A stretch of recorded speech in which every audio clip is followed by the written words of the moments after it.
years of studying human protein ingestion needs, Dr. Mark Hexted, past professor of nutrition at Harvard Medical School, confirmed the fact that most human beings seem to adapt to whatever protein intake is available to them. In addition, even people like Francis Lapp, who wrote Diet for a Small Planet, which for almost a decade promoted the concept of combining vegetables in order to get all the essential amino acids, now says that she was incorrect, that people do not have to combine their proteins, that if you eat a fairly balanced vegetarian diet, you will get all the protein you need. The National Academy of Sciences says that the adult American male needs 56 grams of protein a day. In a report by the International Union of Nutritional Sciences, we find that each country has adult male daily protein requirements that vary from 39 to 110 grams per day. So who really has any idea?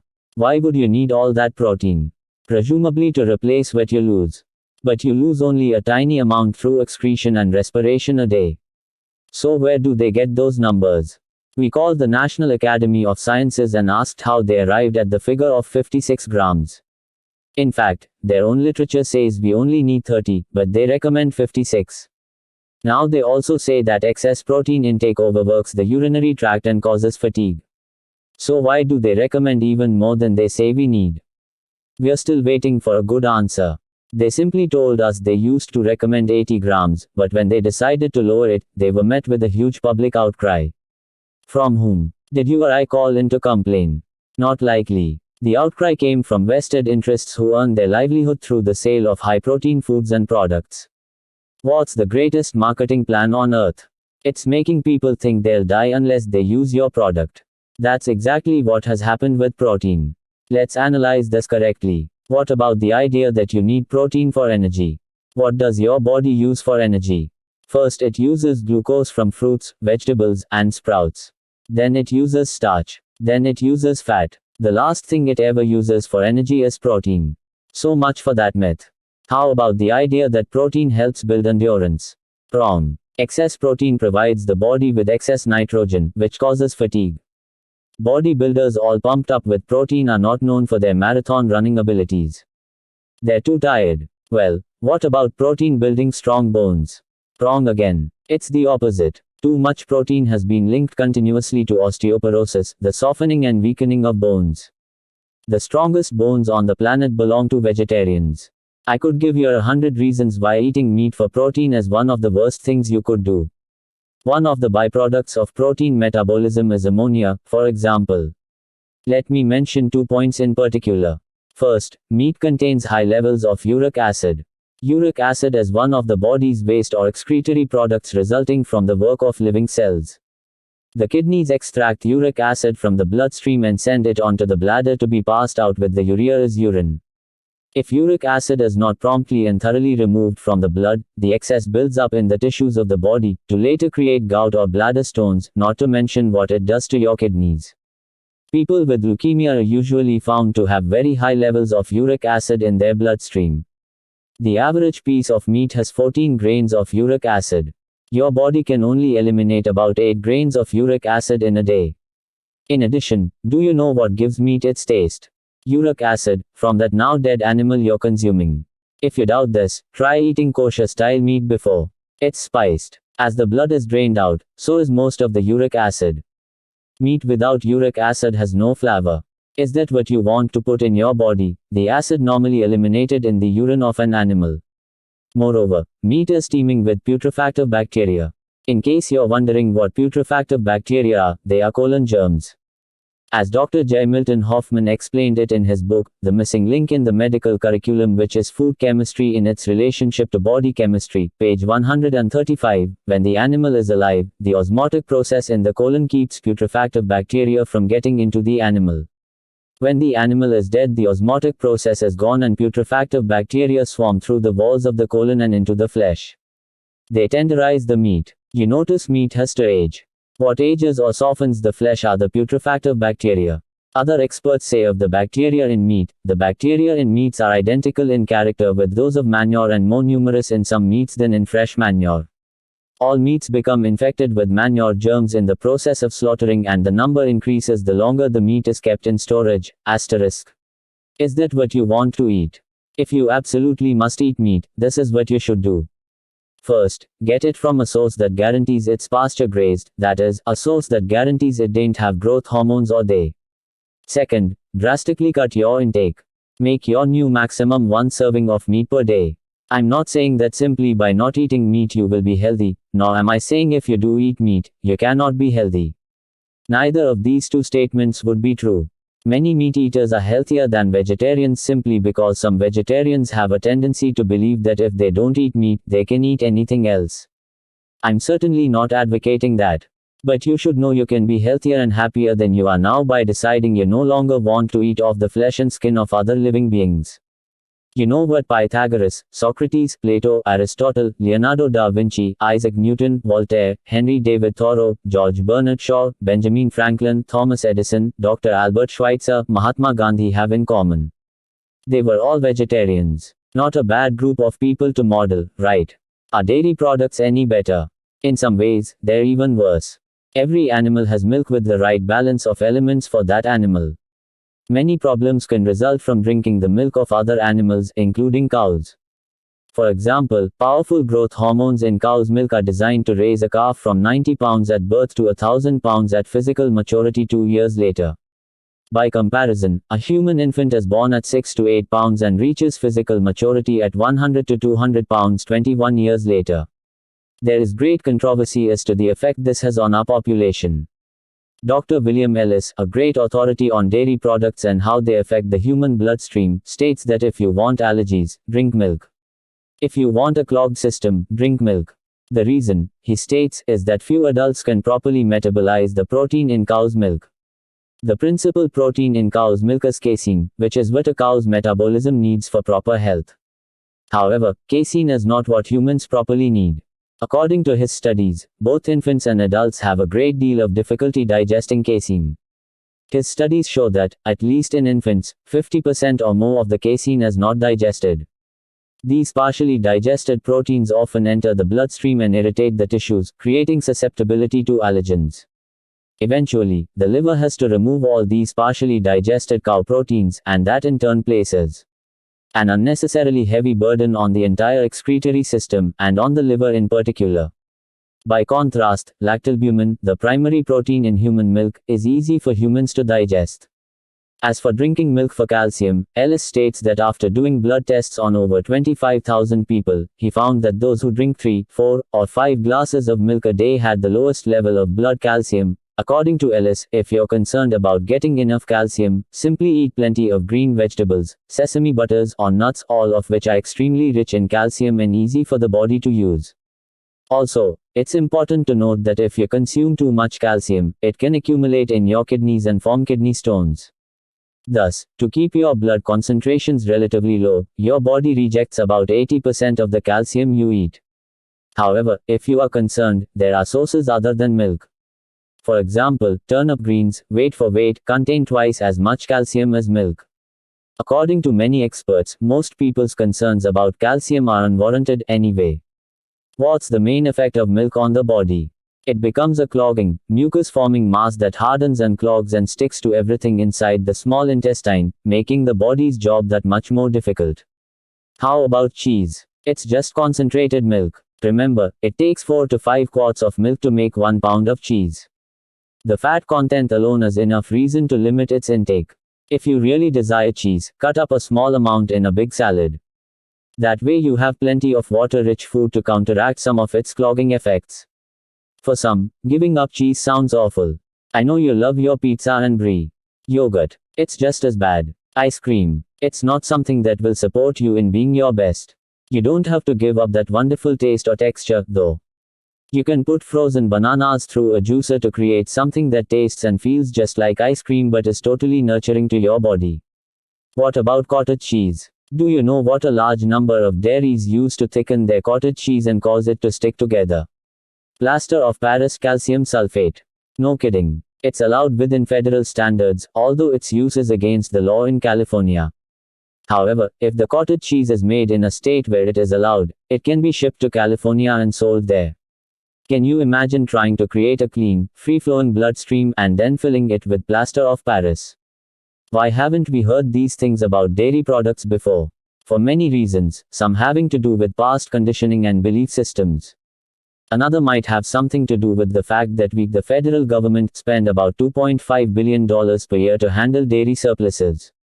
In fact, according to the New York Times, November 1883, the newest strategy is a government ad campaign to push the additional consumption of milk products, even though such ads are in direct opposition to other government campaigns that warn of the hazards of consuming too much fat. Government warehouses now bulge with 1.3 billion pounds of dried milk, 400 billion pounds of butter, and 900 million pounds of cheese. By the way, this is not meant as an attack on the dairy industry. I think dairy farmers are some of the hardest working individuals in our culture. But that does not mean that I will continue to use their product if I find it does not support me in being my best physically. I used to be just the way you may be now. Pizza was my favorite food. I didn't think I could give it up. But since I have, I've felt so much better there's not a chance in a million years I'll ever go back. Trying to describe the difference is like trying to describe the smell of a rose to someone who has never smelled one. Maybe you should try to smell that rose before you make a judgment about it. Try eliminating milk and limiting your intake of other dairy products for 30 days and judge by the results you feel in your body. This whole book is designed for you to take in information, decide what you think is useful, and throw away what you find doesn't work. However, why not test all the principles before you judge them? Try the 6 principles of the living health system. Try them for the next 10 to 30 days, or for your lifetime, and judge for yourself if they produce higher levels of energy and a feeling of vibrancy that supports you in all you do. Let me give you one small caveat. If you start breathing effectively in a way that stimulates your lymph system and you begin to combine your food correctly and eat 70% water content foods, what's going to happen? Remember what Dr. Bryce stated about the power of water. Have you ever seen a fire start in a building with only a few exits? Everyone scrambles for the same exits. Your body works the same way. It will start cleaning out the garbage that's been piling up in your system for years, and it may use its newfound energy to do it as fast as it can. So you might suddenly start sneezing up excess mucus. Does that mean you've caught a cold? No, you ate a cold. You created a cold by years of awful eating habits. Your body may now have the energy to use your eliminative organs to rid itself of excess waste products formerly stored in the tissues and bloodstream. A small number of people might release enough poisons from their tissues to the bloodstream to produce a slight headache. Should they reach for the Excedrin? No. Where do you want those poisons, out or in? Where do you want that excess mucus, in your handkerchief or in your lungs? It's a small price to pay for cleaning out years of awful health habits. Most people, though, will have no negative reaction at all but will feel a heightened sense of energy and well-being.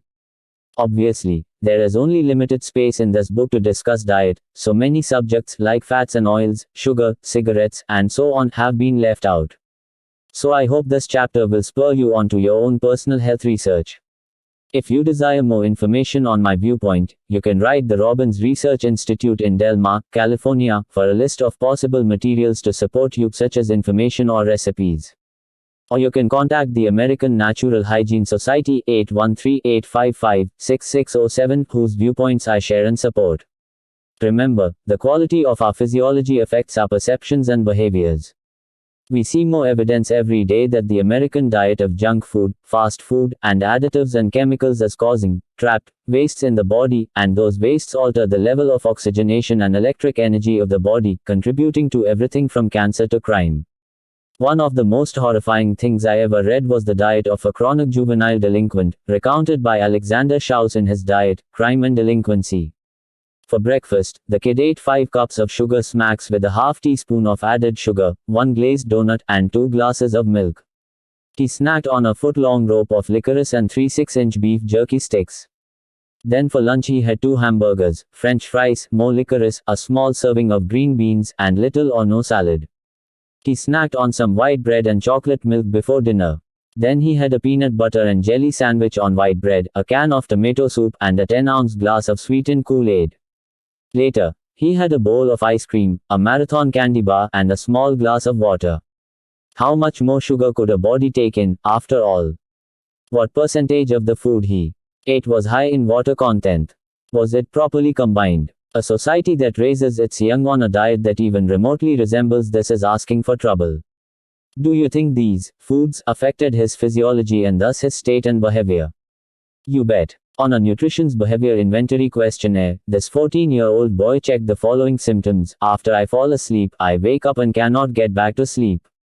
I get headaches, I have itching or crawling sensations on my skin, my stomach or intestines are upset, I get bruises or black and blue marks easily, I have nightmares or bad dreams, I get faint, dizzy, or have cold sweats or weak spells, I get hungry or feel faint if I do not eat often.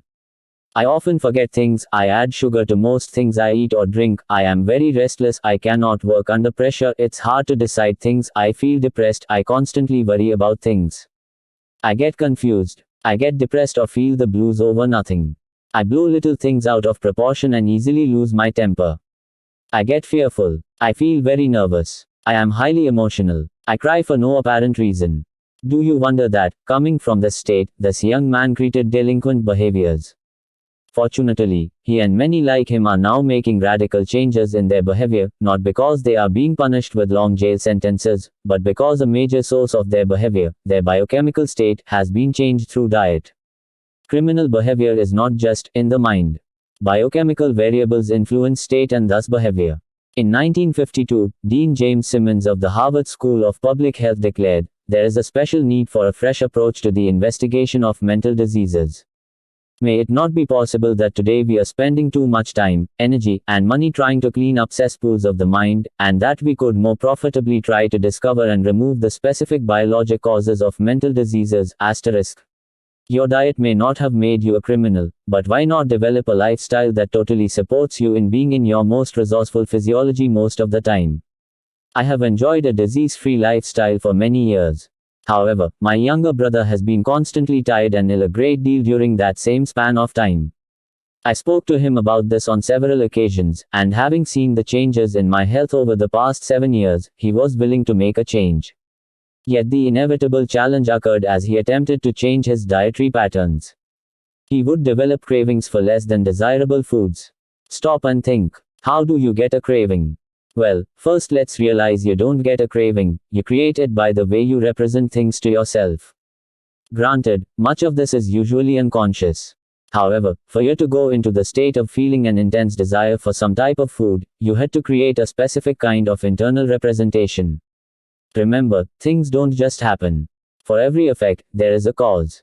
My brother's craving, or fetish, if you will, was for Kentucky Fried Chicken.